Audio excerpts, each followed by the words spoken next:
Hello everybody, कैसे हैं आप सब। आई होप आप सब बहुत अच्छे होंगे। आज की इस वीडियो में हम आपको प्रवक्ता चयन परीक्षा 2021 का कृषि एग्रीकल्चर का पेपर है, उस पेपर को सॉल्व करवाएंगे। कि आप देखेंगे कि इसमें जो आपका 2021 में एग्ज़ाम हुआ था तो उसमें किस किस टाइप के क्वेश्चंस आते हैं। तो ये आप देख रहे हैं 2021 का ही है। 2021 में जो जिन छात्र छात्राओं ने स्टूडेंट्स ने पेपर दिया होगा उनको पता होगा कि ये वही पेपर है। तो अभी आप लोगों ने इसका फॉर्म भर रखा होगा, लेकिन इसका पेपर एग्ज़ाम हुआ नहीं है, काफ़ी लेट हो रहा है। तो जब भी एग्ज़ाम की डेट आएगी, कैसे होना है, तो इसी चैनल के माध्यम से आपको बताया जाएगा। अगर आप हमारे चैनल में नए हैं तो चैनल को सब्सक्राइब कर लीजिए, क्योंकि हमेशा नई नई अपडेट आती रहती हैं कि ये आप जैसे ही 5 से 6 मंथ एग्ज़ाम को हो जाते हैं, एग्ज़ाम आने वाले होते हैं, तो अपडेट आता है कि आप ये चेंज करिए, वो चेंज करिए। तो सारा कुछ आपको इस वीडियो में बताया जाएगा। तो ये उन स्टूडेंट्स के लिए बहुत ही इंपॉर्टेंट वीडियो है जो एग्रीकल्चर बैकग्राउंड से पीजीटी की प्रिपरेशन कर रहे हैं, टीजीटी की भी कर रहे हैं। तो देखते हैं जो आज का पहला क्वेश्चन है क्या है। कि पहला क्वेश्चन है, मृदा पीट मृदा समानता निरूपित की जाती है। यानी किस में की जाती है? काली एवं अम्लीय मृदा में, लाल हल्की अम्लीय मृदा में, काली हल्की एवं क्षारीय मृदा में, तो काली भारी एवं उदासीन मृदा में। तो इसका जो राइट आंसर होगा क्या होगा? राइट आंसर होगा आपका ए नंबर। ये देखिए इस पर लिखा और डिस्क्राइब भी किया है कि काली भारी एवं अम्लीय मृदा समानता पीट मृदा को निरूपित करती है। पीट मृदा में ज़्यादातर कार्बनिक पदार्थ असंगतता विघटित होता है और यह अधिक नमी की अवस्था में पाई जाती है। पीट मृदा का जो पीएच मान है ये सबसे ज़्यादा इम्पोर्टेंट है। आप देख लेंगे पीट मृदा का ये जो पीएच मान है कितना है? 3.9 या इससे कम भी होता है। कार्बनिक पदार्थ की मात्रा, ये जो पीट मृदा होती है इसमें जो कार्बनिक पदार्थ की मात्रा कितनी होती है? 10 से 40%, 10 से 40% इसकी क्या होती है? मात्रा होती है। तो जो ये क्वेश्चन है, अगर ऐसा हुआ है कि इस बार इसने ये पूछ लिया कि पीट मृदा में कितनी निरूपित की जाती है, अगली बार हो सकता है इसका पीएच पूछ ले या इसमें से कितने कार्बनिक मात्रा है ये पूछ ले। तो ऐसे क्वेश्चंस पे आप ज़्यादा फोकस किया करिए। तो नेक्स्ट क्वेश्चन देखते हैं क्या है। नेक्स्ट क्वेश्चन है, प्रसार शिक्षा शब्द पहली बार इजाद हुआ था। यानी प्रसार जो शिक्षा है सबसे पहले कहाँ पे हुआ था? तो इसका राइट आंसर है यूएसए, यूके, जापान, इंडिया। तो सबसे पहले कहाँ हुआ था? बी। इसका राइट आंसर क्या होगा? बी होगा। कहाँ पे? यूके में। यूके में कहाँ हुआ था? प्रसार शिक्षा शब्द यूके में पहली बार प्रयोग किया गया था, जबकि प्रसार शब्द का सर्वप्रथम प्रयोग संयुक्त राज्य अमेरिका में किया। ध्यान देंगे आप, यहाँ दोनों ही क्वेश्चंस में डिफरेंस है। जो प्रसार शिक्षा, ये जो आपका प्रसार शिक्षा की बात हो रही है, तो इसका जो सबसे पहले किया गया था यूके में किया गया था, लेकिन पहली बार किया गया था। जबकि प्रसार यानी एक्सटेंशन जो शब्द है उसका यूज़ सबसे पहले संयुक्त राज्य अमेरिका में किया गया था। तो यहाँ पे आपको बिल्कुल भी कंफ्यूज नहीं होना है, क्योंकि ये प्रसार शिक्षा के एक्सटेंशन एजुकेशन की बात कर रहा है। ये आपका किसकी बात कर रहा है कि संयुक्त, तो इसकी एक्सटेंशन जो वर्ड है वो सबसे पहले कहाँ पे दिया गया था? तो एक्सटेंशन वर्ड सबसे पहले संयुक्त राज्य अमेरिका में दिया गया था। इसके बाद देखेंगे नेक्स्ट क्वेश्चन क्या है। थर्ड नंबर जो आपका ये क्वेश्चन है, इसमें से क्या है कि पूछ रहा है कि खेती में किसानों द्वारा सामान्यतः किस प्रकार का बीज प्रयोग किया जाता है।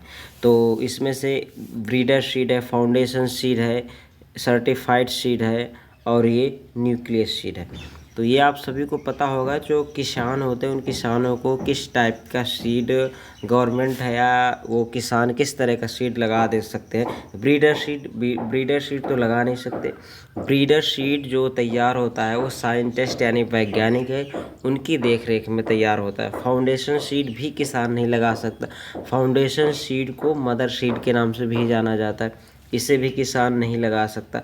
न्यूक्लियस सीड भी किसान नहीं लगाया जाता। न्यूक्लियस सीड को क्या किया जाता है कि ये ब्रीडर सीड बनाने के लिए न्यूक्लियस सीड है, इसका यूज किया जाता है इसकी मात्रा बढ़ाने के लिए। तो जो किसानों को दिया जाता है, जो किसान अपने खेती में एग्रीकल्चर के लिए यूज करते हैं, वो सीड है सर्टिफाइड सीड। यानी कैसा? प्रमाणित। आप देख रहे होंगे कि जैसे भी आप मान लीजिए इस समय धान का सीज़न चल रहा है, तो आप राइस लेने जाएंगे वहाँ से किसी भी एग्रीकल्चर की दुकान से, तो उसमें लिखा होगा सर्टिफाइड सीड। इसके बाद ये क्वेश्चंस देखते हैं कि पायरिल्ला कीट के किस प्रकार के मुखांग पाए जाते हैं। ये इंटोमोलॉजी के क्वेश्चन है, बहुत ही अच्छे क्वेश्चन है कि जो पायरिल्ला कीट है उसमें से किस तरह के मुखांग पाए जाते हैं। पहला, चुभने एवं चूसने वाले, काटने एवं चबाने वाले, चबाने एवं चाटने वाले, या शोषाकार पाए जाते हैं। तो किस प्रकार के पाए जाते हैं जो पायरिल्ला होता है उसमें, इसका ऑप्शन नंबर ए सही होगा।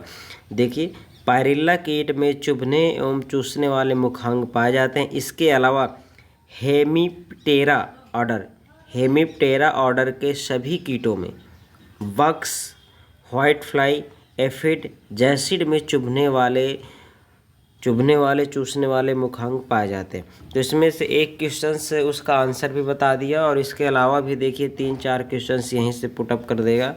तो आप इन क्वेश्चंस पे फोकस करिएगा। देखते हैं नेक्स्ट क्वेश्चंस क्या है। नेक्स्ट क्वेश्चन है कि आंवला के रस को संरक्षित करने के लिए संरक्षी पदार्थ प्रयोग करते हैं। यानी जो आंवला का रस है उसको संरक्षित करने के लिए, सुरक्षित करने के लिए किस, यानी ये जो पदार्थ है, संरक्षी पदार्थ है, प्रिजर्वेशन करने के लिए किसका यूज किया जाता है। फर्स्ट नंबर पोटेशियम मेटाबाइसल्फाइड, और बी नंबर का एसिटिक अम्ल, और इसके बाद सी में क्या है 65 से 70% शर्करा यानी शुगर, और इसमें डी में क्या है सोडियम बेंजोएट। तो इसमें से इसका राइट आंसर क्या होगा, ए होगा। क्या होता है, पोटेशियम मेटाबाइसल्फाइड। इसका किया जाता है, मेटाबाइसल्फाइड का यूज किया जाता है आंवले के रस को सुरक्षित रखने के लिए। यहाँ पे आप ध्यान दें, अगर ये एग्जाम में आता है कि आंवले को सुरक्षित रखने के लिए, तो ये क्वेश्चन से नहीं होगा। यहाँ पे आंवले का जो रस निकाला जाता है, रस को आप कैसे सुरक्षित रखेंगे, ये वो पूछा जा रहा है। ठीक है, तो दोनों के लिए अलग अलग होगा। इसमें से देखिए, आंवला के रस को संरक्षित करने के लिए पोटेशियम मेटाबाइसल्फाइड संरक्षी पदार्थ का प्रयोग किया जाता है। और ये कैसा, अब ये पूछ लेगा ये कैसा होता है भाई, ये रंगहीन फल जूस को संरक्षित करने के लिए सोडियम बेंजोएट का प्रयोग किया जाता है। इसमें देखिए, जो रंगहीन होता है, रंगहीन फल जूस को संरक्षित करने के लिए सोडियम बेंजोएट का प्रयोग किया जाता है। अगला क्वेश्चन देखेंगे। अगला क्वेश्चन क्या है कि एक उर्वरक जो कि 3 आवश्यक पोषक तत्वों की पूर्ति पौधों को करता है, यानी ऐसा कौन सा उर्वरक है जो 3 आवश्यक जो पौधों के लिए न्यूट्रिएंट्स होते हैं, उन न्यूट्रिएंट्स की भरपाई करता है। तो क्या डीएपी होता है, एमओपी होता है, एसएसपी होता है, एसओपी होता है, क्या होता है, या डीएपी एमओपी जो आप खेत में डालते हैं, जो हल्का ब्लैक कलर का होता है, वो क्या होता है, डीएपी होता है। तो इसमें से इसका राइट आंसर क्या होगा, सी एसएसपी सिंगल सुपर फास्फेट। क्या होगा, एसएसपी इसका राइट आंसर होगा, सिंगल सुपर फास्फेट। देखिए, सिंगल सुपर फास्फेट एसएसपी उर्वरक 3 आवश्यक पोषक तत्वों की पूर्ति पौधों को कराता है। देखिए, एसएसपी में क्या होता है, यहाँ पे डिस्क्राइब कर दिया। एसएसपी में 16% PO2 पाया जाता है, 19% इसमें क्या पाया जाता है, ये CA पाया जाता है। क्या पाया जाता है, 19% इसमें क्या पाया जाता है, कैल्शियम। 12% क्या पाया जाता है, इसमें सल्फर पाया जाता है। और डीएपी में देखिए, डीएपी में 18% नाइट्रोजन होता है, और 46% PO2 होता है, PTO5 होता है, सॉरी, पोटास। इसके बाद एमओपी में क्या होता है, 60% K2 होता है, और एसओपी में 41.5% K2O होता है, 17% सल्फर होता है। तो आप देख रहे हैं एसएसपी में क्या है, PTO5 भी है, और यहाँ पे ये भी है, और ये सल्फर भी, यानी तीनों न्यूट्रेंट एक से ही अगर आप एसएसपी करेंगे तो एसएसपी से ही आपको PTO5 भी मिल जाएगा, PTO5 CA भी मिल जाएगा, यानी सल्फर भी मिल जाएगा, और कैल्शियम भी मिल जाएगा। तो नेक्स्ट क्वेश्चन देखते हैं क्या है। नेक्स्ट क्वेश्चन है आपका कि भारत में सामुदायिक विकास परियोजना का शुरुआत कब हुई, यानी भारत में जो सामुदायिक विकास सेवा है उसकी शुरुआत कब हुई थी। 1947 में, 1949 में, 1952 में, 1953 में। तो इसका जो राइट आंसर होगा क्या होगा, राइट आंसर इसका होगा सी, राइट आंसर होगा सी। अब आप देख लेंगे, सामुदायिक विकास 2 अक्टूबर 1952 को हुआ था, सामुदायिक विकास। इटावा पायलट को 1948 में शुरू किया गया था।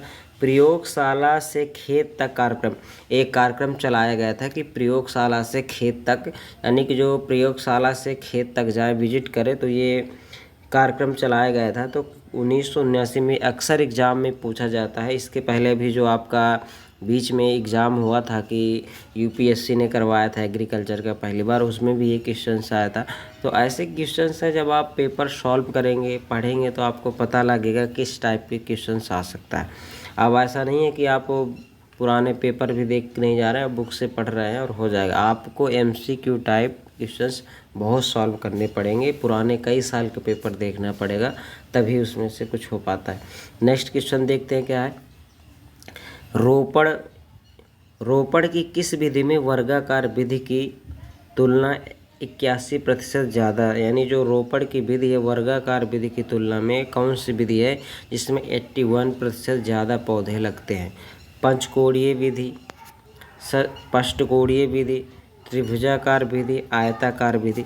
तो इसका जो राइट आंसर होगा क्या होगा? राइट आंसर हो जाएगा पचकोणीय। लिख देखिए, वर्गाकार में करेंगे तो 4 बनेंगे, लेकिन जब पचकोणीय बनते तो उसमें से आप 5 कोण बन जाए। अगर आपको हॉर्टिकल्चर में पढ़ाया भी गया होगा तो ये उसी क्वेश्चन है। देखिए, आप देख पा रहे होंगे कि रोपड़ की पचकोणीय विधि में वर्गाकार विधि की तुलना में 81% ज़्यादा पौधे लगते हैं, और पष्टकोणीय विधि में वर्गाकार तुलना की विधि में से 15% ज़्यादा लगते, यानी उससे 15% ज़्यादा पौधे लगाए जा सकते हैं। नेक्स्ट क्वेश्चन है आपका। नेक्स्ट क्वेश्चन देखेंगे क्या है। नेक्स्ट क्वेश्चन है, पुरानी जो एलुवियल मृदा है क्या कहलाती है? पुरानी एलुवियल मृदा क्या कहलाती है? बंगार कहलाती है, वर्टिसोल कहलाती है, खदार कहलाती है, या एरिडीसोल कहलाती है? ये सॉइल साइंस के क्वेश्चन है, बहुत ही अच्छा क्वेश्चन है। तो इसका जो राइट सही आंसर होगा तो क्या होगा? ए नंबर होगा, भंगार। देखिए कैसे डिस्क्राइब भी किया कि पुरानी एलुवियम, यानी एलुवियम को क्या बोलते हैं? जलोढ़ मिट्टी को, मृदा को भंगार कहते हैं, और नई एलुवियम मिट्टी जलोढ़ मृदा को खदार कहते हैं। देखिए यहाँ पे दोनों क्वेश्चन आ गए। जो पुरानी एलुवियम मृदा है, जलोढ़ मृदा है, उसको क्या बोलते हैं? भंगार कहते हैं। कभी कभी आपको एलुवियम ना लिख के जलोढ़ लिख के आ जाए तो भी इसका यही आंसर होगा। मृदा को भंगार कहते हैं, और नई एलुवियम मृदा को क्या कहते हैं? जलोढ़ मृदा। जलोढ़ मृदा को क्या कहते हैं? खदार मृदा। क्या कहते हैं? खादर मृदा कहते हैं। नेक्स्ट क्वेश्चन से आपका, भारत में पादप रोग विज्ञान के जनक कौन है? कौन है भाई? Father of plant physiology in India. ये अब आप ध्यान देंगे कि जब भी अगर आपको ऐसा क्वेश्चन आए कि फादर ऑफ प्लांट फिजियोलॉजी, अगर वो किसी नाम नहीं दे रहा कि इंडिया का या इंडिया के बाहर का, तो जो आपको ऑप्शन में दिए हो वो आप सही कर सकते। अगर यहाँ पे अगर आपका नाम दिया जाता है कि father of plant physiology in India, अब इसमें से बात कर लिया उसने हिंदुस्तान के कि इंडिया में जो पादप रोग विज्ञान के जनक कौन है, तो कौन है? DK एब्सिस्टिन, बटलर है, स्टोट है। तो इसका राइट आंसर क्या होगा भाई? B, EJ बटलर है कि father of plant physiology in India. ये कौन है?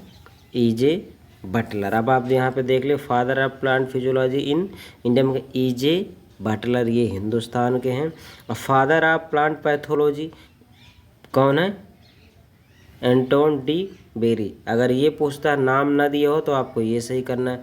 Father of what rust disease in India, यानी जो आपका रस्ट है डिजीज इन इंडिया के लिए क्या है? डॉक्टर केसी मेहता। तो अगर इंडिया में पूछे तो आप कीजिए बटलर लगाना है। अगर फादर ऑफ प्लांट पैथोलॉजी पूछता है तो क्या लगाना है? एंटोन डी बेरी, अगर इंडिया का नाम नहीं देता। तो नेक्स्ट क्वेश्चन देखेंगे आपका, गन्ने की बंची टॉप किसके कारण होती है? गन्ने की बंची टॉप किसके कारण होती है? एसिगोना एस्टुलेंटस, और इसके चिलो इन्फेक्शंस कैल्सियस, स्क्रोपोफेगा निवेला। तो किसके कारण होता है? C नंबर का आपका, C नंबर इसके कारण होता है। गन्ने में बंची टॉप या शुगर केन शूट बोरर बीमारी किसके कारण हो रही? स्क्रोपोफेगा निवेला नामक पेस्ट द्वारा लगती है, और शुगर केन में शूट बटर बीमारी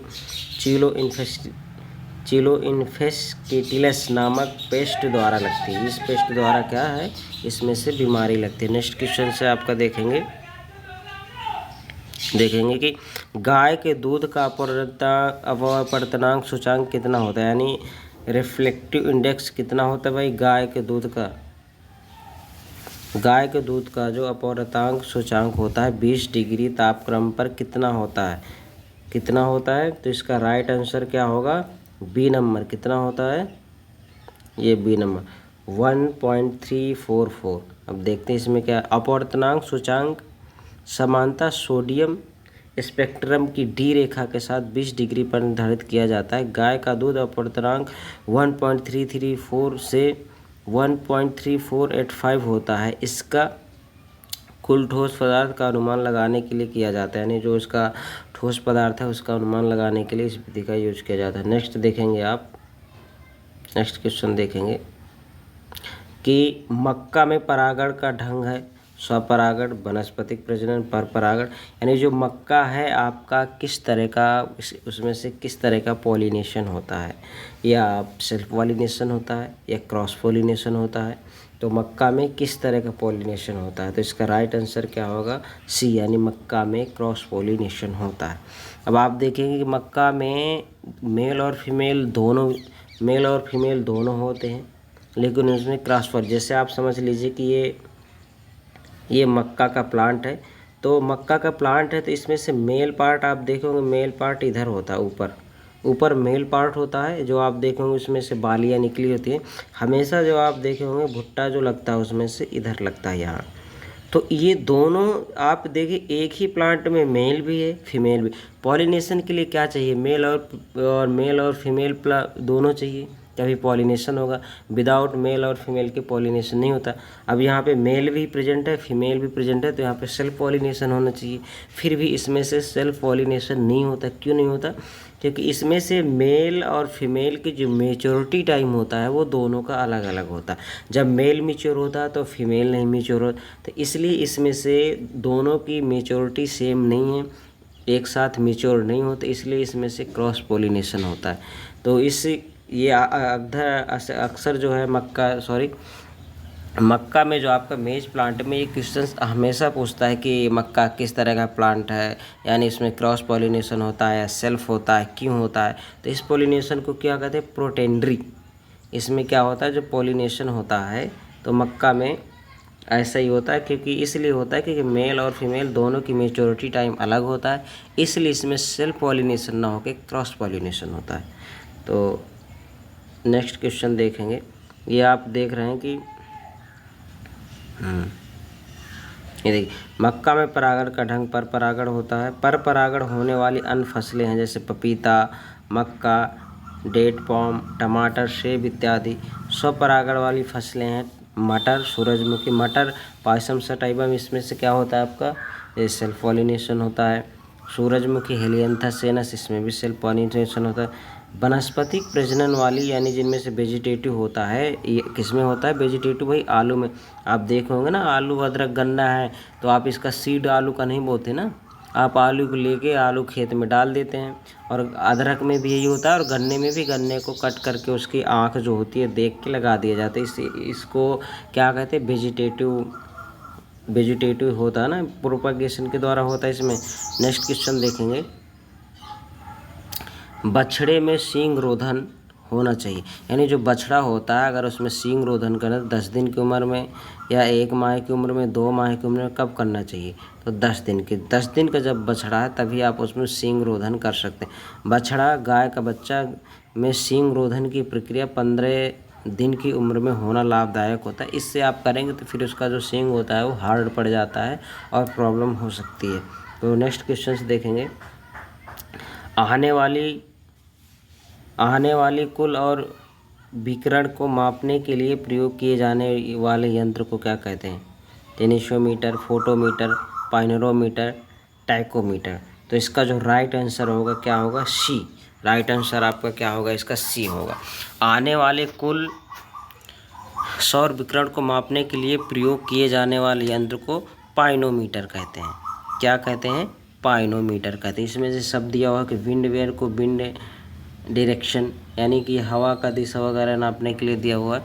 इसमें से नेक्स्ट क्वेश्चन था, अगला क्या था, क्ले के कणों का आकार, जो मिट्टी या सॉइल साइंस का क्वेश्चन है, बड़ा अच्छा। जो क्ले होता है, क्ले पार्टिकल होता है, उसका जो कण होता है, उसका जो साइज कितना होता है, ये भी आप देखे होंगे कि इसमें से क्ले का जो साइज है, लगभग ऐसा कोई एग्ज़ाम नहीं है जिसमें से ये क्वेश्चन पूछा ना जाता हो। लगभग अधिकतर इस क्वेश्चन को आना ही आना होता है। तो इसमें से इसका राइट आंसर क्या होगा, ये अब दिया हुआ बी। कितना होता है, 0.002 मिलीमीटर से भी कम होता है। कितना, 0.002 मिलीमीटर से भी कम होता है। जो सैंड सॉइल होती है उसमें से क्या होता है, 0.2 से 0.002 मिलीमीटर होता है। सिल्ट में क्या होता है, 0.02 से 0.002 होता है। और क्ले जो पूछ रहा है, क्ले में 0.002 मिलीमीटर से कम होता है। तो ये बहुत ही अच्छा क्वेश्चन है। ये आप 2-4-6 बार जैसे इसको पढ़ेंगे, देखेंगे, तो आपको एकदम क्लियर हो जाएगा। अगर ऐसे क्वेश्चंस में कन्फ्यूजन होता है तो आप अपनी नोटबुक में एक साइड में लिख लिया करिए कि आपको याद रहे, क्योंकि ये अक्सर जो ऐसे क्वेश्चंस होते हैं इनमें ढेर सारा कन्फ्यूजन होता है। नेक्स्ट क्वेश्चंस देखेंगे, भारतीय रिजर्व बैंक का राष्ट्रीयकरण कब हुआ। जो भारतीय रिजर्व बैंक है उसका राष्ट्रीयकरण, भाई भारतीय रिजर्व बैंक का राष्ट्रीयकरण कब हुआ, तो इसमें से देखेंगे जो भारतीय रिजर्व बैंक है उसका राष्ट्रीयकरण, भारतीय रिजर्व बैंक की स्थापना 1 अप्रैल 1935 को हुआ था। और राष्ट्रीयकरण, ये आप ध्यान देंगे दोनों के, राष्ट्रीयकरण 1 जनवरी 1949 को हुआ था। इसका मुख्यालय महाराष्ट्र मुंबई में। देखेंगे भारतीय रिजर्व बैंक की स्थापना जो हुई थी वो 1 अप्रैल 1935 को हुई थी, और इसका राष्ट्रीयकरण 1 जनवरी 1949 को हुआ था। इसका जो मुख्यालय है कहाँ पे है, महाराष्ट्र में है। मुख्यालय इसका कहाँ पे भाई, मुख्यालय इसका महाराष्ट्र में है। तो नेक्स्ट क्वेश्चन देखेंगे, निम्नलिखित में से कौन सा कथन सही है। निम्नलिखित में से कौन सा कथन सही है, तो इसका जो राइट आंसर होगा, कौन सा कथन सही है इसका, बी नंबर। नेक्स्ट क्वेश्चन देखें, आग्नेय चट्टान का उदाहरण है नाइस मार्बल स्लेट डियोराइट। तो आग्नेय चट्टान का उदाहरण क्या है, इसका आंसर होगा डी। आग्नेय चट्टान का उदाहरण ग्रेनाइट, बेसाल्ट, डायोराइट, ग्राइबोसिनाइट, ग्रेनोडोराइट, पेरिडोटाइट आदि रूपांतरित चट्टानों के उदाहरण हैं। इसमें रूपांतरित चट्टान के जो उदाहरण है, सिस्ट, निस, कॉर्टज, संगमरमर इत्यादि, ये किसके हैं, रूपांतरित जो चट्टान हैं उसके एग्जाम्पल है। नेक्स्ट क्वेश्चन देखेंगे, नेक्स्ट क्वेश्चन है आपका, बैंकों का राष्ट्रीयकरण कब हुआ था।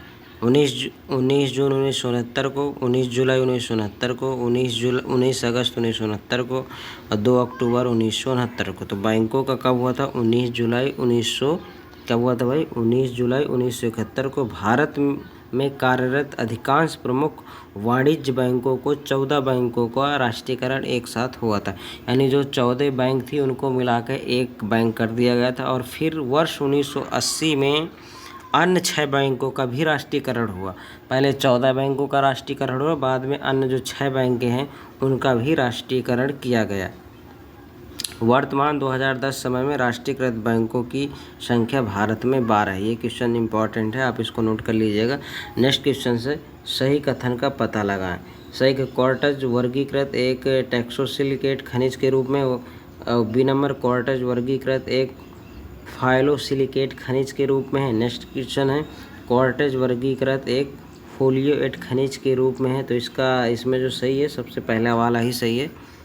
सबसे पहला क्वेश्चन से ये आपका सही, देखें, टेक्टोसिलिकेट खनिज के रूप में कॉर्टज और जियोलाइट समूह के सदस्य को वर्गीकृत किया जाता है। क्या किया जाता है, तो ये विकल्प इसका कौन सा सही होगा भाई, ए नंबर विकल्प सही होगा। नेक्स्ट क्वेश्चन से देखते हैं क्या है, निम्नलिखित में से कौन सा पोषक तत्व परागण, फल और बीज निर्माण के लिए आवश्यक है। यानी निम्नलिखित में से कौन सा ऐसा ये मिनरल न्यूट्रेंट है, आपका न्यूट्रेंट है, एसेंशियल न्यूट्रेंट है, जो पॉलिनेशन को बढ़ावा देता है और फल और बीज के निर्माण के लिए इम्पॉर्टेंट है। तो क्या है आपका, कार्बन, नाइट्रोजन, बोरॉन, कैल्शियम। तो क्या है, इसमें से बोरॉन होता है। निम्नलिखित में से देखा आप क्या है, बोरॉन। बोरान पौधे के पोषक तत्व, परागण, फल और बीज निर्माण के लिए आवश्यक पोषक तत्व है।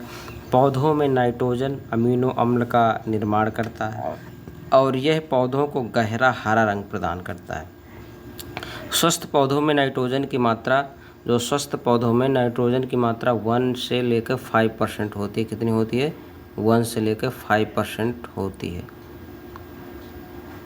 और पौधों में कैल्शियम शीर्ष भाग इसमें से वृद्धि के लिए आवश्यक होते हैं।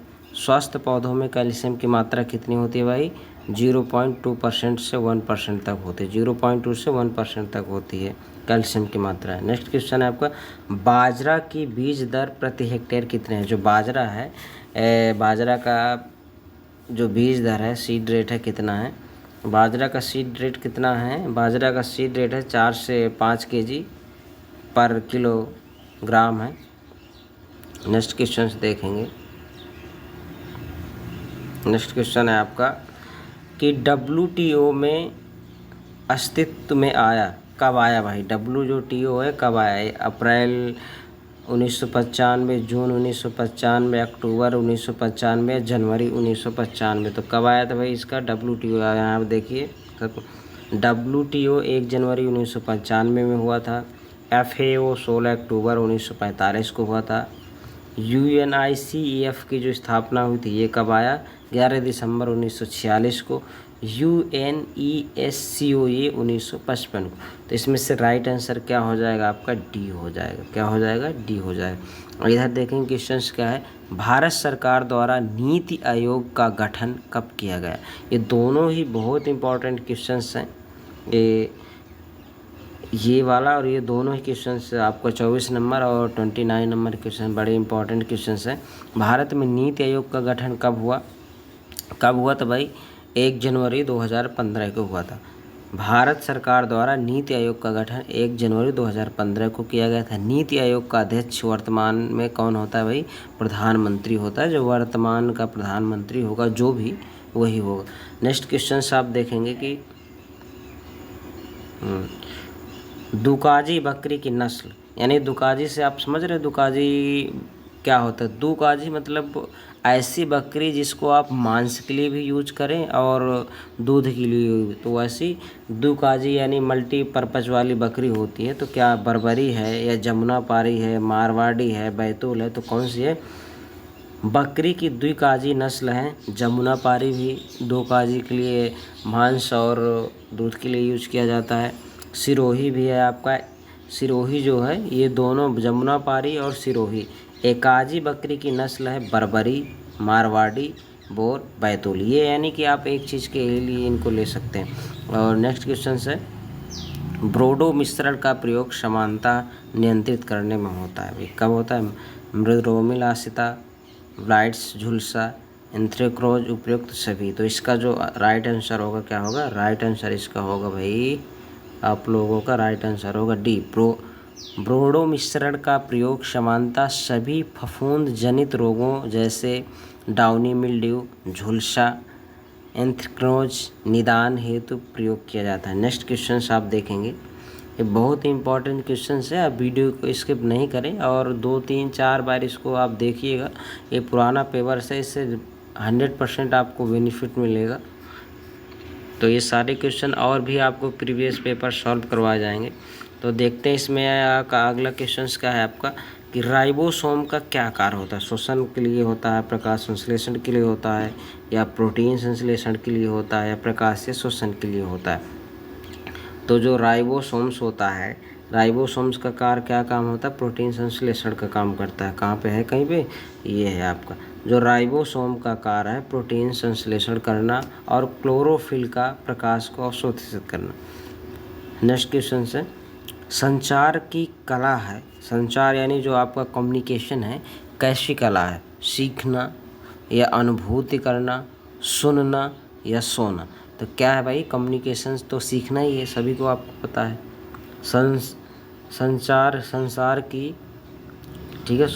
संचार की कम्युनिकेशन की कला शिक्षण एवं प्रशिक्षण, लर्निंग एंड टीचिंग, शिक्षण एवं प्रशिक्षण संचार की प्रक्रिया होती है। ये दोहरी प्रवाह प्रणाली है। ठीक है,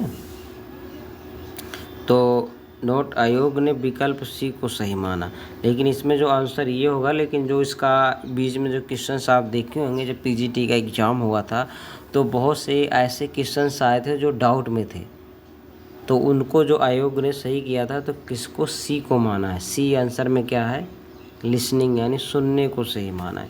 वैसे इसका आंसर यही होता है सीखना, लेकिन जो आयोग डिसाइड करेगा बात वही मानी जाएगी। नेक्स्ट क्वेश्चन से आपका कृषि उत्पादों का न्यूनतम समर्थन मूल्य किसके द्वारा घोषित किया जाता है। जो न्यूनतम मूल्य है, समर्थन मूल्य है, किसके द्वारा घोषित किया जाता है। राज्य सरकार द्वारा, CACP द्वारा, केंद्र सरकार द्वारा, नाबार्ड द्वारा। अब देख रहे हैं ना, किसान काफ़ी धरना दे रहे थे इसी के लिए न्यूनतम हमारा जो मूल्य है उसको निर्धारित किया जाए हमारी फसलों का। तो किसके द्वारा ये कौन डिसाइड करता है। कृषि उत्पादों का न्यूनतम समर्थन मूल्य का सुझाव CACP द्वारा किया जाता है। इसकी घोषणा केंद्र सरकार या APED द्वारा किया जाता है। जो इसका सही आंसर क्या होगा, बी होगा। केंद्र सरकार ही डिसाइड करती है, जो भी प्रेजेंट टाइम में यह केंद्र सरकार रहती है वही डिसाइड करती है कि न्यूनतम समर्थक मूल्य कितना रखा जाए। नेक्स्ट क्वेश्चन है आपका, एगमार्क अधिनियम किस वर्ष पारित हुआ। जो एगमार्क है कब पारित हुआ था, 1937 को पारित हुआ था। एगमार अधिनियम 1937 में पारित हुआ था, परंतु कार्य करना 1986 में शुरू हुआ था। यानी 1937 में पारित किया गया, इसमें जो वर्क किया गया वो 1986 में किया गया। नेक्स्ट क्वेश्चन से आप देखेंगे, दूध में किस रूप में कार्बोहाइड्रेट पाया जाता है। Glucose, fructose, sucrose. तो दूध में किस प्रकार में कार्बोहाइड्रेट पाया जाता है। कार्बोहाइड्रेट क्या होता है, मीठा होता है, जो आपको तत्कालिक एनर्जी प्रोड्यूस कराता है। अब जैसे ही कुछ मीठा खाते हैं तो आपको ऐसा लगता है कि हमारी भूख मिट गई। तो कार्बोहाइड्रेट जो ज़्यादा मीठा होगा, सबसे ज़्यादा मात्रा में कार्बोहाइड्रेट उसी में होता है। तो जो आपके यहाँ दूध पाया जाता है, दूध में किस तरह का, ग्लूकोज, फ्रैक्टोज, लैक्टोज। तो ना तो ग्लूकोज होता है ना तो फ्रैक्टोज होता है। फ्रैक्टोज तो काफ़ी मीठी शर्करा है। लैक्टोज, दूध में क्या होता है आपका, लैक्टोज होता है। दूध में कैसे शर्करा होती है, लैक्टोज। जब आप दूध खाते हैं तो आपको हल्का मीठा महसूस होता है, तो दूध क्या होता है, दूध में शर्करा पाई जाती है, उस शर्करा का क्या नाम है, लैक्टोज। गन्ने में आपका सुक्रोज होता है। चावल में मल्टोज के रूप में कार्बोहाइड्रेट पाया जाता है। देखिए, दूध में लैक्टोज होता है, गन्ने में सुक्रोज और चावल में मल्टोज के रूप में कार्बोहाइड्रेट पाया जाता है। नेक्स्ट क्वेश्चन से आपको टेट्राजोलियम परीक्षण की एंजाइम की गतिविधियों द्वारा निर्धारित किया जाता है। पराक्सीडेशन, डिहाइड्रोजनेशन, कार्बोक्सिलेज, यानी किस द्वारा पाया जाता है। इसका जो राइट आंसर होगा बी होगा। क्या होगा right answer, dehydrogenase. Next question से आप देखेंगे, समुदाय की प्राथमिक इकाई क्या है। व्यक्ति, गांव, परिवार, ब्लॉक। तो क्या है इसकी, जो समुदाय है इसकी प्राथमिक इकाई क्या है, परिवार होता है। सबसे पहला जो प्राथमिक इकाई है वो परिवार होता है। और नेक्स्ट क्वेश्चन से आप देखें, पानी तथा हवा के बीच की सीमा परत कहलाती है। पानी और हवा के बीच में जो परत होती है वो क्या कहलाती है, चिपकने वाला, नवचंद्रक, पृष्ठ तनाव। क्या होता है इसमें से, राइट आंसर आपका क्या होगा, राइट आंसर जो आपका होगा भाई क्या होगा, बी नंबर। राइट देखिएगा आप, इसमें हवा तथा पानी के बीच की सीमा परत को नवचंद्रक कहते हैं। पृष्ठ तनाव किसी द्रव्य या विशेष गुण के कारण उनका मुक्त पृष्ठ एवं खींची हुई प्रत्यस्थ झिल्ली की भांति व्यवहार करता है तथा कम से कम क्षेत्रफल घेरने का प्रयत्न करता है। ये इसका आंसर। और इसके बाद इसमें देखेंगे, बेर में कृंतन, यानी बेर में जो प्रूनिंग की जाती है, प्रूनिंग तो काट छांट। तो बेर में प्रूनिंग कब करते हैं, वर्षा काल में करना चाहिए या शीतकाल में करना चाहिए, बसंत ऋतु में करना चाहिए, ग्रीष्म ऋतु। तो जो बेर होता है, बेर में क्या होता है भाई, जिजीफस जिजुबा। तो बेर में जो ग्रीष्म ऋतु में करना चाहिए, गर्मियों के मौसम में, ग्रीष्म ऋतु मार्च से अप्रैल के मध्य में इसमें से प्रूनिंग करना चाहिए। ये इसका सबसे बेस्ट टाइम होता है। नेक्स्ट क्वेश्चन से आप देखें, अधिकांश मृदाओं का स्थूलता घनत्व कितना होता है। कितना होता है भाई इसका, कितना होता है इसका स्थूलता घनत्व। नेक्स्ट क्वेश्चन से आप देखेंगे, इसको देख लेते हैं पहले। इसमें क्या संचार का पारंपरिक माध्यम है, यानी जो क्या है रेडियो है, रामलीला प्रिंट टेप रिकॉर्डर। तो क्या है इसका रामलीला। पहले क्या था कि टेप रिकॉर्डर वगैरह नहीं था, रामलीला के माध्यम से ही संचार को जो कम्युनिकेशंस है तो लोगों तक जो बात पहुंचाई जाती थी, तो कैसे से जो रामलीला वगैरह इन्हीं से होता था। तो नेक्स्ट क्वेश्चन से देखेंगे, नेक्स्ट क्वेश्चन आप देखेंगे इसमें से क्या है 420 नंबर के क्वेश्चन देखेंगे कि शोभ मंडल में ऊंचाई तथा तापक्रम कितने ह्रास दर है। तो ये क्वेश्चन आप देखेंगे, बड़ा अच्छा क्वेश्चन है। शोभ मंडल में ऊंचाई के साथ साथ तापमान ह्रास दर कितना 6.5 प्रति किलोमीटर के लगभग से होता है। नेक्स्ट क्वेश्चन है मार्डन किस फसल की एक प्रजाति है। मार्डन तिल की है या सूरजमुखी है, सरसों या सोयाबीन। तो किसकी है सूरजमुखी की प्रजातियां मार्डन, रामसन, KVSH1। तो ये जो मार्डन प्रजाति किसकी है सूरजमुखी हेलियंथस एनस की, किसकी हेलियंथस एनस की। और नेक्स्ट क्वेश्चन आप देखेंगे कि भेड़ की सबसे ऊंची नस्ल, भेड़ की सबसे ऊंची नस्ल कौन है भाई। भेड़ की सबसे ऊंची नस्ल क्या है, ये है निल्लौर। भारत की सबसे ऊंची भेड़ की नस्ल निल्लौर है। और विश्व की सबसे ऊंची भेड़ की नस्ल सल्फोलक है।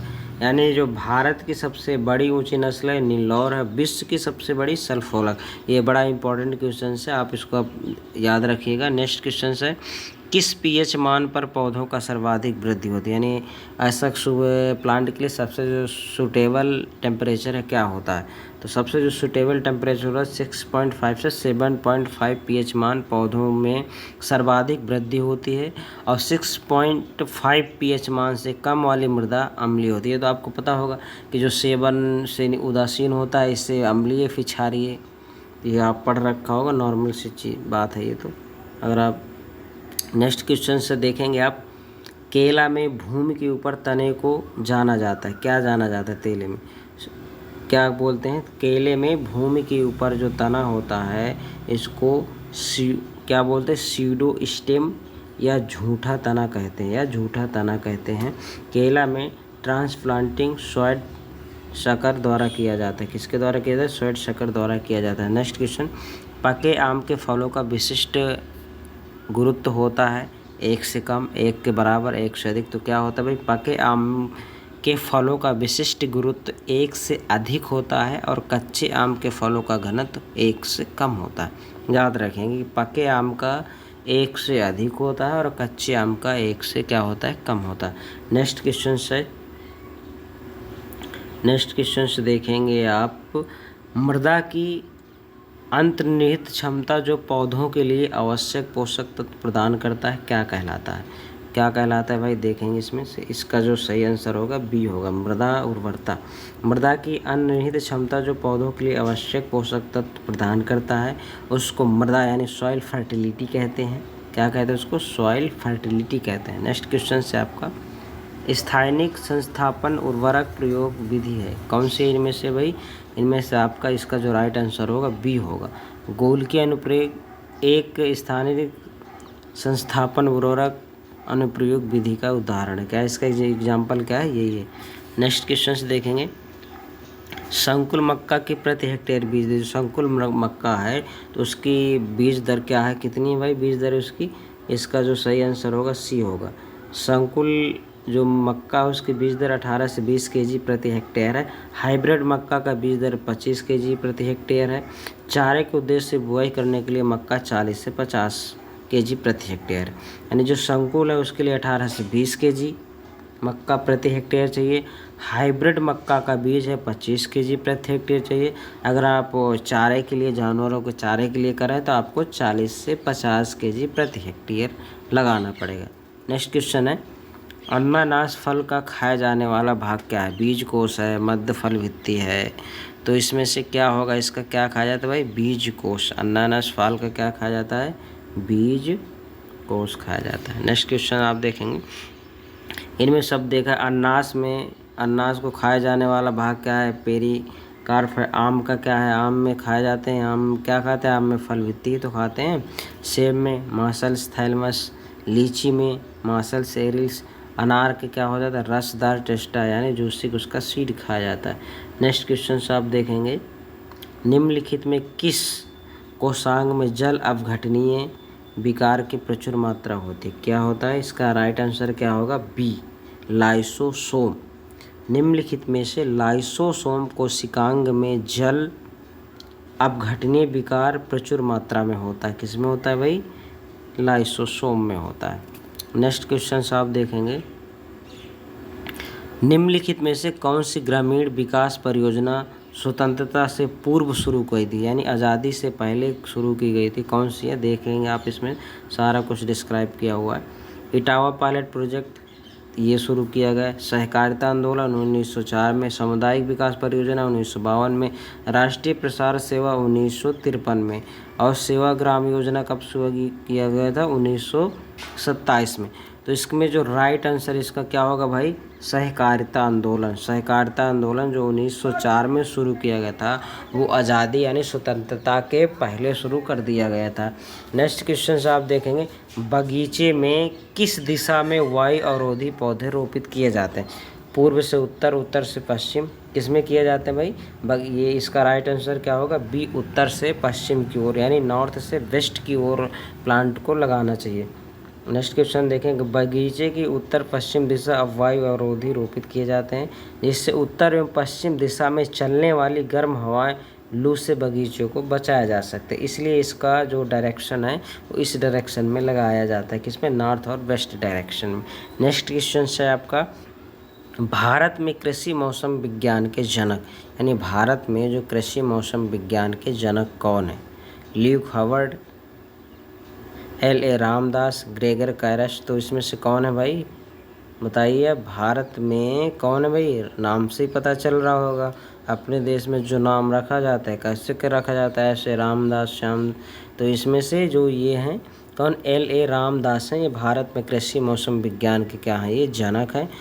ल्यूक हावर्ड और भारत में हरित क्रांति के जनक कौन है भाई, डॉक्टर स्वामीनाथन। भारत में कृषि मौसम विज्ञान के जनक कौन हैं,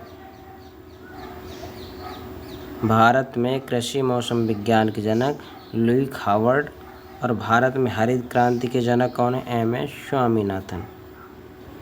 नेक्स्ट क्वेश्चन आप देखेंगे, अंशपीड़ित पदार्थ को चट्टानों के ऊपर पाया जाता है। क्या पाया जाता है इसमें से, सोलम होता है या रिगोलित होता है, कार्बनिक पदार्थ होता है। इसमें से कोई का सही आंसर होगा क्या होगा, बी क्या होगा, रिगोलित। नेक्स्ट क्वेश्चन है, बैगन में कड़वाहट, बैगन जब आप खाते हैं तो हल्का आपको कड़वाहट लगती है, तो किस कारण होता है? एंथोसाइनिन के कारण होता है, या सोलेसोडाइन के कारण होता है, किस कारण होता है? एंथोसाइनिन क्या होता है, बेसिकली कलर के लिए होता है, क्या होता है, कलर को प्रदान करता है। तो बैगन, आलू जैसे सोलिनेसी परिवार में कड़वाहट सोलेसोडाइन नामक पदार्थ के कारण, जितने भी सोलिनेसी है ना, बैगन आलू दोनों के लिए यही होगा।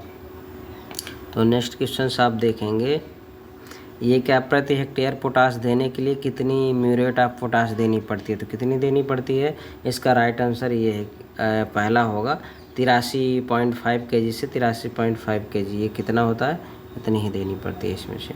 नेक्स्ट क्वेश्चन से आप देखें, कार्बनिक रासायनिक उर्वरक है, single super phosphate, potassium chloride, urea, या इनमें से कोई नहीं। तो राइट आंसर क्या होगा आपका, सी होगा, यूरिया। क्या होगा, यूरिया। कार्बनिक रसायन यूरिया, इसमें से नाइट्रोजन 46% पाया जाता है, और ये अम्लीय प्रकृति की होती है। इसका जो सूत्र होता है यूरिया का, क्या होता है, NH2CONH2, ये यूरिया का फॉर्मूला होता है। नेक्स्ट क्वेश्चन से देखेंगे 57 नंबर, गाय के दूध का pH मान होता है, कितना होता है गाय के दूध का pH मान, 6.4 से 6.6 के बीच में होता है। गाय के दूध का जो pH मान होता है, गाय के दूध का pH मान 6.4 से 6.6 होता है, और भैंस के दूध का pH मान 6.7 से 6.8 होता है।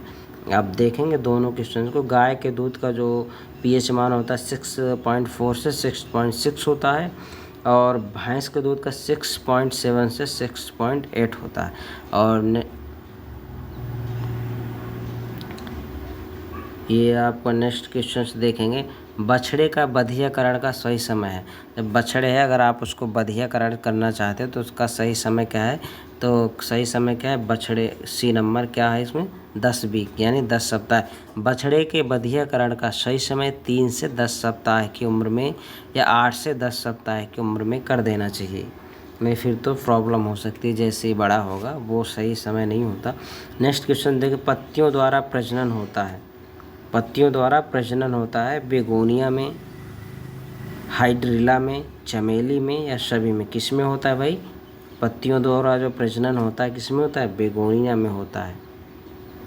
पत्तियों द्वारा प्रजनन बेगोनिया और ब्रायोफिलम में होता है। चमेली में प्रजनन स्टेम या लेयरिंग द्वारा होता है। चमेली में स्टेम या लेयरिंग द्वारा होता है। नेक्स्ट क्वेश्चन देखेंगे, मीसोफिल तथा बंडल सीध पाए जाते हैं। किसमें पाए जाते हैं? मीसोफिल तथा बंडल सील पाए जाते हैं। कोशिकाएं पौधों की पत्तियों पर पाए जाते हैं जिनके द्वारा वाष्पोत्सर्जन की क्रिया होती है। तो इसका किसमें पाए जाते हैं? पौधों की पत्तियों में पाए जाते हैं। राइट आंसर क्या होगा इसका? सी। नेक्स्ट क्वेश्चन आप देखेंगे कि क्रांज शारीरिक पाई जाती है। क्रांज जो होती है शारीरिक पाई जाती है, किसमें पाई जाती है? C2 प्लांट या C3। आपने देखा होगा प्लांट C2, C3, C4 या पॉम प्लांट। तो इसमें से दिया हुआ कौन से प्लांट होते हैं? जो C4 टाइप के प्लांट होते हैं, जैसे ज्वार, बाजरा, गन्ना, मक्का, चौलाई इत्यादि। इसमें से क्या होता है? क्रांज शारीरिक पाए जाते हैं। और आप देखेंगे C3 में चावल, गेहूं, कपास आता है। ये आपका C4 में आ गया ज्वार, मक्का, बाजरा, गन्ना, चौलाई इत्यादि। और C4 में क्या होता है? चावल, गेहूं, कपास, मक्का। जो कैम प्लांट होते हैं, कैम प्लांट में क्या होता है? कैक्टस, अर्चिड, अनास, जेट प्लांट, ये किस में आते हैं? आपके कैम प्लांट में आते हैं। नेक्स्ट क्वेश्चन है, DRIS उपयोगी होता है। किसके लिए उपयोगी होता है? लंबी अवधि की फसलों के लिए उपयोगी होता है। किसके लिए? लंबी अवधि की फसलों के लिए उपयोगी होता है। नेक्स्ट क्वेश्चन देखेंगे, बीज में फाइटिक अम्ल या फाइटीन के रूप में भंडारित होने वाला पोषक तत्व जाना जाता है। क्या होता है? पोषक तत्व होता है वो बोरॉन या फास्फोरस। क्या होता है भाई? फास्फोरस। बीज में फाइटिक अम्ल और फाइटीन के रूप में भंडारित होने वाला पोषक तत्व क्या है? फास्फोरस है। क्या है? फास्फोरस। नेक्स्ट क्वेश्चन है, टाइफून विधि में सिंचाई किस फसल में प्रयोग करते हैं? किस विधि में प्रयोग करते हैं टाइफून विधि की? गन्ना में करते हैं। किस में लगाते हैं? गन्ना। शिकेरम ऑफिसिनेरम, गन्ना का क्या साइंटिस्ट नेम है, वैज्ञानिक नाम है ये, इसे में करते हैं। शिकेरम ऑफिसिनेरम में करते हैं। नेक्स्ट क्वेश्चन है, निम्न में से कौन सा एक प्रसार का सिद्धांत नहीं है? करके सीखना या सहभागिता का सिद्धांत, नेतृत्व का सिद्धांत या असहभागिता? तो आपको देख के ही पता चल रहा होगा इसका आंसर क्या है, असहभागिता। नेक्स्ट क्वेश्चन है, प्रसार शिक्षा का सिद्धांत है। करके सीखना, देख के, पढ़कर, सुनकर। तो इसका क्या है? करके सीखना। अभी आपको जो पहले क्वेश्चन से आया था तो उसमें से ऑप्शन सही नहीं दिया होता, लेकिन उसको आयोग ने सही डिक्लेयर किया हुआ था। तो ये करके ही सीखना आंसर इसका सही है। तो नेक्स्ट क्वेश्चन से आप देखेंगे, बाजरा एवं ज्वार के फल को किस नाम से जाने? बाजरा एवं जो ज्वार है उसके फल को किस नाम से जानते हैं? कैप्सूल, फली, बाली, सिलिकुआ। तो इसका राइट आंसर क्या होगा? सी होगा, बाली। बाजरा एवं ज्वार के फल को बाली के नाम से जानते हैं, जबकि सरसों के फल को सिलकुआ के नाम से जानते हैं और मटर के फली को पोड के नाम से जानते हैं। देखिए एक ही क्वेश्चन में 3 क्वेश्चंस के आपको पता हो गया कि इसमें से सरसों को सिलकुआ कहते हैं और मटर की फली को पोड के नाम से जानते हैं। नेक्स्ट क्वेश्चन से आप देखेंगे, नेक्स्ट क्वेश्चन क्या है, फूल गोभी का पुष्प क्रम कहलाता है। फूल गोभी का पुष्प क्रम कहलाता है, क्या कहलाता है भाई? Head, curd. ये बहुत ही मोस्ट इम्पॉर्टेंट क्वेश्चन है, जो अगर आपका फूल गोभी से पूछा जाता है तो यही आता है। क्या कहते हैं उसको? कर्ड कहते हैं। फूल गोभी जो वाइट, आप फूल गोभी देखा होगा ना, वाइट पार्ट होता है आगे, तो उसको क्या बोलते हैं? कर्ड। फूल गोभी के पुष्प क्रम को कर्ड कहते हैं। धान के पुष्प क्रम को पेनिकल कहते हैं और गेहूँ के पुष्प क्रम को स्पाइक या स्पाइकलेट कहते हैं। तो ये आप याद रखेंगे तीनों आंसर इसके। नेक्स्ट क्वेश्चन आप देखेंगे, सही वाक्य का पता लगाएं। ये ऐसे क्वेश्चन हो तो आपने अगर पढ़ रखा है तो ये आप बिल्कुल आसानी से ऐसे पता लगा सकते हैं। निम्नलिखित में से कौन सा सिस्टमैटिक कवकनाशी है? कौन है भाई सिस्टमैटिक कवकनाशी? कौन सा है? मेटालेक्स। कौन सा है? मेटालेक्सल। निम्नलिखित में से बोर्डो मिश्रण और मेटालेक्सल दोनों सिस्टमैटिक कवकनाशी हैं। तो इसका जो विकल्प कौन सा सही होगा भाई? कौन सा विकल्प सही होगा? ये दोनों दिया तो विकल्प आपका सही होगा सी विकल्प सही होगा। नेक्स्ट क्वेश्चन से देखेंगे आप, सेब का सबसे बौना मूल ग्रंथ है। क्या है सेब का सबसे बौना मूल ग्रंथ? ये M27। क्या है? M27। सेब का सबसे बौना मूल ग्रंथ M27 है। सेब का सबसे अच्छा मूल ग्रंथ M9 है, जबकि MM106 एक बहुउद्देशीय रूट स्टॉक है। तो ये तीनों याद रखेंगे इसमें से। नेक्स्ट देखेंगे, सर्वाधिक राइबोफ्लेविन किस फल में होता है? यानी सर्वाधिक सबसे ज़्यादा राइबोफ्लेविन किस फल में होता है? बेल में, खजूर में, करौंदा में, किस में होता है? बेल में होता है। बेल में, जो आप भोले बाबा को चढ़ाते हैं वही वाला बेल होता है, उसमें से सबसे ज़्यादा राइबोफ्लेविन होता है, इसलिए वो पेट के लिए सबसे अच्छा लाभदायक होता है। सर्वाधिक राइबोफ्लेविन बेल के फल में पाया जाता है। और सर्वाधिक विटामिन ए, यानी सबसे ज़्यादा अगर फलों में विटामिन ए पाया जाता है किसमें? मंजीफेरा इंडिका, यानी आम में पाया जाता है सबसे ज़्यादा विटामिन। नेक्स्ट क्वेश्चन से देखेंगे, पौधों में सिस्टान एमिनो अम्ल के संश्लेषण से संबंधित पोषक तत्व है। तो इसका राइट आंसर होगा डी, सल्फर। क्या होगा? सल्फर है। पौधों में सिस्टान एमिनो अम्ल संश्लेषण से संबंधित पोषक तत्व सल्फर है। क्या है भाई? सल्फर है। नेक्स्ट क्वेश्चन से आप देखेंगे, भारत में सर्वप्रथम कौन सा उर्वरक बना था? कितना इंपॉर्टेंट क्वेश्चन है भाई। देखो, भारत में सबसे बना कौन सा है भाई? सबसे पहले बना था आपका सिंगल सुपर फास्फेट। ये यूरिया DAP ये तो बहुत बाद में है। भारत में सर्वप्रथम सिंगल सुपर फास्फेट 1906 में बना। रानीपेट चेन्नई में बनाया गया था। यूरिया की खोज 1828 में फ्रेडरिक वेवलर द्वारा किया गया था। लेकिन भारत में जो सबसे पहले हुआ था बनने वाला अगर कोई उर्वरक है सबसे पहले तो सिंगल सुपरफास्ट है। क्या है? सिंगल सुपरफास्फेट, SSP है। नेक्स्ट क्वेश्चन देखेंगे, फलों एवं सब्जियों में मोमीकरण कहलाता है। क्या कहलाता है भाई? मोमीकरण कहलाता है शोषण एवं उत्सर्जन की दर में कमी। इसका आंसर ये होगा। नेक्स्ट क्वेश्चन देखेंगे, गोला किस फल की बहुचर्चित किस्म है? किसकी है भाई? ये गोला बेर की। जिजीफस जुजुबा किसकी है? गोला बेर फल की बहुचर्चित किस्म है। बेर की अन्य प्रजातियाँ गोला, उमरान, बनारसी, कडाका, कथकली, मेहरून, परभनी, इलायची, सनम। तो ये सनम किसकी वैरायटी है भाई? सनम गोला किसकी है? बेर की है। बेर की वैरायटी है। नेक्स्ट क्वेश्चन देखेंगे, 25 डिग्री सेंटीग्रेड पर लवणीय मृदाओं का विद्युत चालकता कितना होता है? बी नंबर आपका इसका, ये बी नंबर आंसर, इसका सही आंसर होगा बी होगा। नेक्स्ट क्वेश्चन से देखेंगे, निम्नलिखित में से कौन एक असत्य झूठा फल का उदाहरण है भाई? असत्य फल किसको कहते हैं? आम को, टमाटर, अनानास किसको कहते हैं भाई? असत्य फल। अनानास को असत्य फल के नाम से भी जाना जाता है। असत्य फल या झूठा फल के नाम से जाना जाता है किसको? अनानास को। नेक्स्ट क्वेश्चन देखेंगे, चैनल में संदेश भेजने से पहले उसका रख रखाव किस प्रकार करते हैं? तो इसका राइट आंसर होगा, चैनल में संदेश भेजने से पहले उसका रख रखाव उपचार विधि द्वारा कहते हैं। किसकी विधि द्वारा? उपचार विधि द्वारा कहते हैं। नेक्स्ट क्वेश्चन से आप देखेंगे, मुर्गी के शरीर का तापमान कितना होता है भाई? मुर्गी जो होती है उसके शरीर का टेम्परेचर कितना होता है? मुर्गी का कितना होता है? 41.7 डिग्री। ये आपका उसमें सेल्सियस में दिया हुआ है, ये फ़ारेनहाइट में दिया हुआ।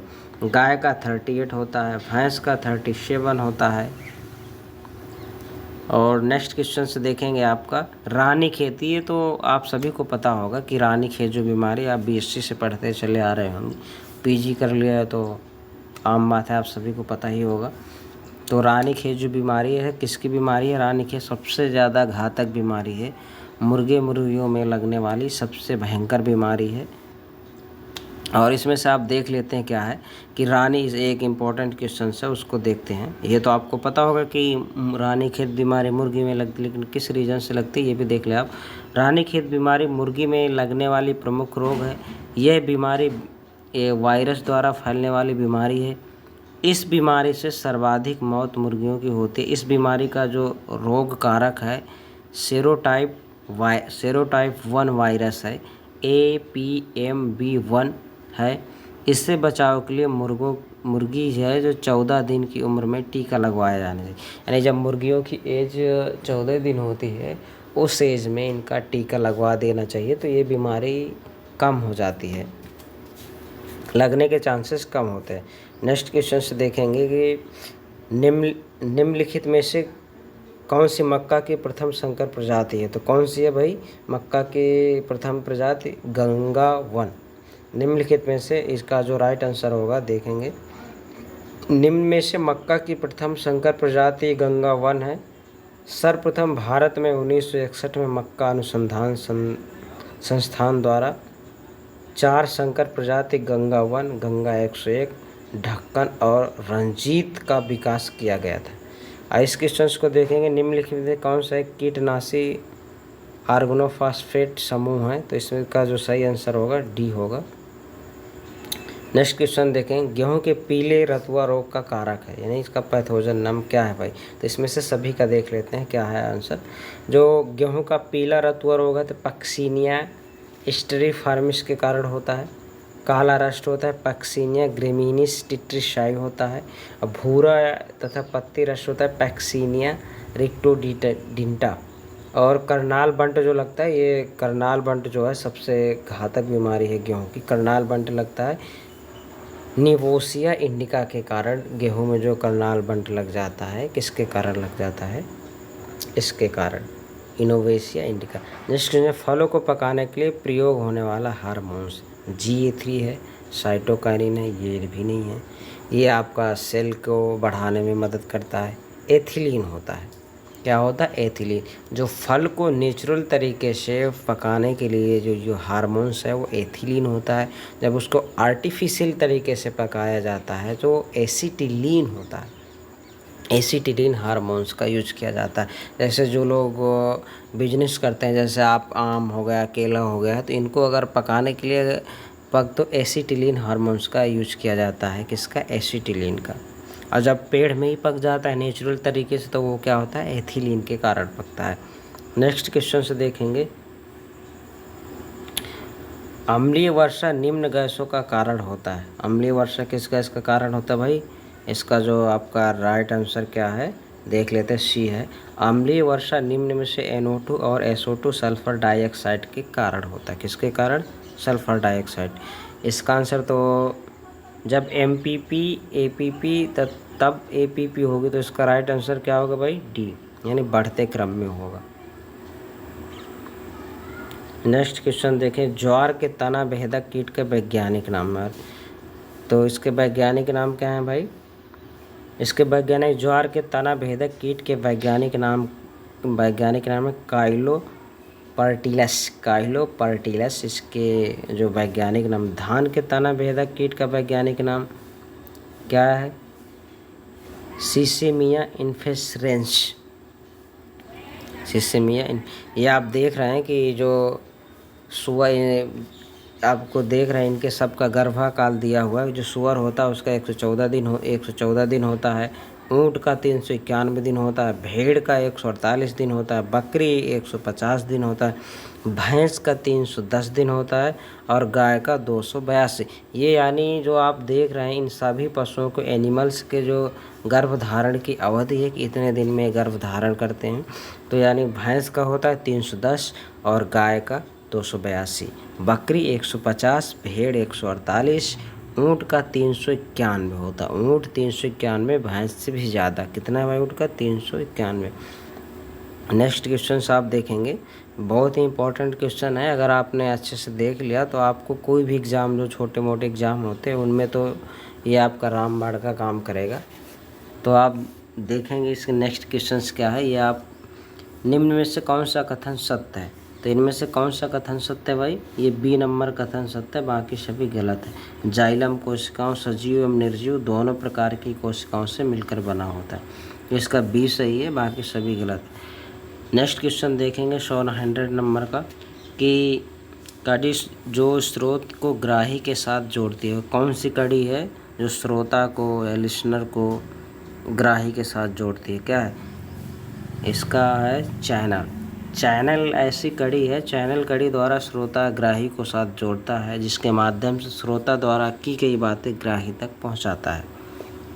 तो इन क्वेश्चंस को आप अच्छे से देखेंगे। आज के वीडियो में इतना ही।